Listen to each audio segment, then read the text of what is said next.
यकीनन this year is election year है, तो जो कारकर्दगी की बात आती है तो हमारी सीएम साहब जो पार्टी बनाए हैं उसका मकसद पावर हासिल करना नहीं था।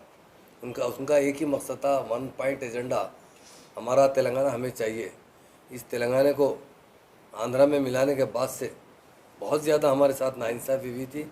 उसके लिए इससे पहले डॉक्टर चिन्नारेड्डी साहब भी बहुत मूवमेंट चलाए थे, मैं तेलंगाना हासिल नहीं कर सके।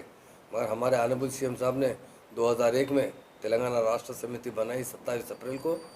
14 साल जद्दोजहद करते हुए किसी भी तरीके से हो तेलंगाना हासिल किया। इसका सेहरा ऑनरेबल केसीआर साहब को जाता है। तेलंगाना बनने से पहले लोग कहते थे अरे तेलंगाना तेलंगाना क्या लेंगे, बैकवर्ड तेलंगाना। उस वक्त हमारे सीएम साहब बोलते थे ये बैकवर्ड तेलंगाना, ये निज़ाम स्टेट है, ये वर्ल्ड की सबसे रिचेस्ट स्टेट थी, आज हमें बैकवर्ड बना दिया गया है। क्योंकि पार्लियामेंट्री कमेटी आई थी दिल्ली से, जिसमें 40 पार्लियामेंट मेंबर थे। सर्वे करने के बाद तेलंगाना के अंदर 10 डिस्ट्रिक्ट थे, उन्होंने 9 डिस्ट्रिक्ट को बैकवर्ड करार दिया था। इस बैकवर्ड तेलंगाना को सीएम साहब ने 9 साल के अंदर जो तरक्की दी है उसकी मिसाल नहीं मिल सकती। आज हमारे जो माइनॉरिटी फाइनेंस कॉर्पोरेशन चेयरमैन साहब ने आने के बाद से काफ़ी जस्तजू कर रहे हैं, और जो कारें बची थी 9000 कार देने का वायदा किया गया था, देते गए एक के बाद 900 कार देने का वायदा किया गया था, वो देते भी जा रहे थे।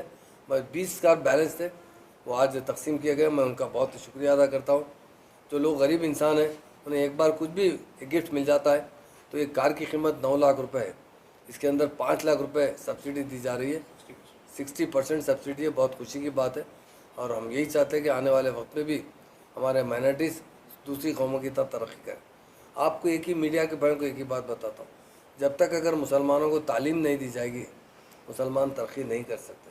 ये मैं नहीं कह रहा हूँ, दुनिया का हर इंटेलेक्चुअल शख्स ये कहता है कि सबसे पहले तालीम होना चाहिए। हमारे सीएम साहब ने इसलिए तेलंगाना बनने के साथ ही उन्होंने रेजिडेंशियल स्कूल ओपन किए। उससे पहले मुझे मालूम है, मैं 1 साल एमएलसी रहा था, मैं बड़ी कोशिश करता था। जो रेजिडेंशियल स्कूल थे, सिर्फ 12 रेजिडेंशियल स्कूल थे, इसमें 1200-1300 बच्चे पढ़ा करते थे, और उसमें भी अटेंडेंस नहीं रहती थी, एडमिशन नहीं दिया जाता था। सीएम साहब ने फ़ौरन उसके बाद 204 रेजिडेंशियल स्कूल ओपन किए, जिसमें आज 1,40,000 के करीब लड़के और लड़कियां तालीम हासिल करते हैं, और उन्हें एकदम स्टैंडर्ड की तालीम दी जा रही। वहाँ के जो टीचर्स असातिज़ा है और प्रिंसिपल्स हैं उनकी काफ़ी अच्छी सैलरी दी जाती है, और बहुत अच्छा एडमिनिस्ट्रेशन के तहत शफीउल्लाह साहब वहाँ के डायरेक्टर और AK खान साहब को चेयरमैन बनाया गया, ताकि अच्छे से अच्छी तालीम दी जाए। और सीएम साहब का एक ही मकसद है, मुसलमान लड़कों को नहीं लड़कियों को भी अच्छी तालीम दी जाए, ताकि वो खुद अपने पाँव पर ठहर सके। और से स्कॉलरशिप बताइए, पहले कुछ, क्योंकि मीडिया के बहुत ख़दीम सहाफ़ी दोस्त हैं यहाँ पर, कभी भी और से स्कॉलरशिप में इतने लोगों को नहीं दिया जाता था। हर साल 250 से 300 लोगों को 20 लाख रुपए दिए जाते हैं, जो नॉन रिफंडेबल है। और वो जो गरीब लोगों को, जो टॉप क्लास बच्चे पढ़ते हैं, वो अमेरिका, ऑस्ट्रेलिया कहीं भी जाकर पोस्ट ग्रेजुएशन कर सकते हैं। वो सीएम साहब के सब हमारे IAS अफसरों ने कहा साहब ये 20 लाख की रकम बहुत ज़्यादा है, हम आने के बाद रिटर्न में लेंगे।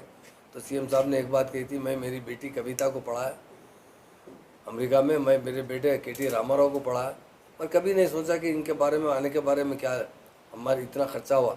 ये हमारी, जिस तरह हमारी औलाद है, ये गरीब आवाम भी हमारी औलाद है। इनको अच्छी तालीम देना, ताकि एक बार तालीम हासिल कर लेंगे, काबिल बन जाएंगे, तो अपने अफराद ख़ानदान, अपने रिश्तेदारों की मदद कर सकें। ऐसा सोचने वाले हिंदुस्तान में कोई लीडर है, वो KCR साहब है। आज एडमिनिस्ट्रेशन में इंडिया में नंबर 1 स्टेट तेलंगाना स्टेट है। हमारे जो 10 डिस्ट्रिक्ट थे उसे सीएम साहब ने 33 डिस्ट्रिक्टों में डिवाइड किया है। आज हर डिस्ट्रिक्ट के अंदर road connectivity, power, land order, किसानों के लिए ख़ास तौर से, क्योंकि किसान बहुत बड़ी रीढ़ की हड्डी होती है। आज नहीं, हिंदुस्तान आज़ाद होने के बाद नेहरू साहब ने कई बार कहा था, किसान इस मुल्क की रीढ़ की हड्डी है, ये मजबूत रहेगा तो मुल्क मजबूत रहेगा। इसीलिए सीएम साहब ने किसानों के रैतु बंधु, रैतु बीमा स्कीम लाई, जिसके लिए किसान आज खुशहाल है।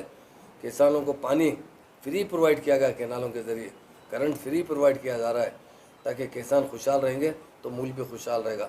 आज हमारा जो प्रोडक्शन है, साबिक़ा जो प्रोडक्शन था उससे 10 टाइम से ज़्यादा, 20 टाइम तक हमारा प्रोडक्शन जा चुका है। इसलिए हम आवाम से भी अपील करते हैं कि TRS पार्टी ये पॉलिटिकल पार्टी नहीं, अवामी पार्टी है। आवाम के मसाइल हल करने के लिए पार्टी बनाई गई। तेलंगाना हासिल हुआ, उसके बाद सीएम साहब ने अभी BRS पार्टी बनाई है। इस पार्टी का नाम तब्दील करते हुए उसका लोगो भी वही है, क्योंकि हिंदुस्तान के हालात देखकर हिंदुस्तान के आवाम का डिमांड था कि KCR साहब आगे बढ़ो, हम आपके साथ हैं।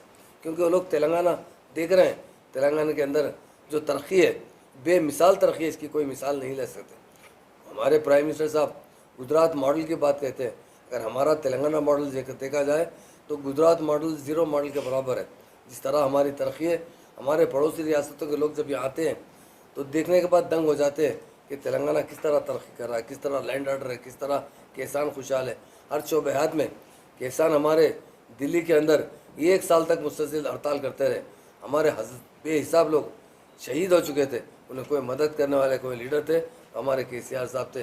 उन्हें जाकर, चाहे वो पंजाब में हो, चाहे हरियाणा में हो, चाहे जहाँ जहाँ मुकामात पे थे, उन्हें पैसे भिजा गया, उन्हें मदद की गई। जो लोग उस मूवमेंट के अंदर शहीद हुए, उन्हें घर जाकर हर एक को 3 लाख रुपए तकसीम करने वाले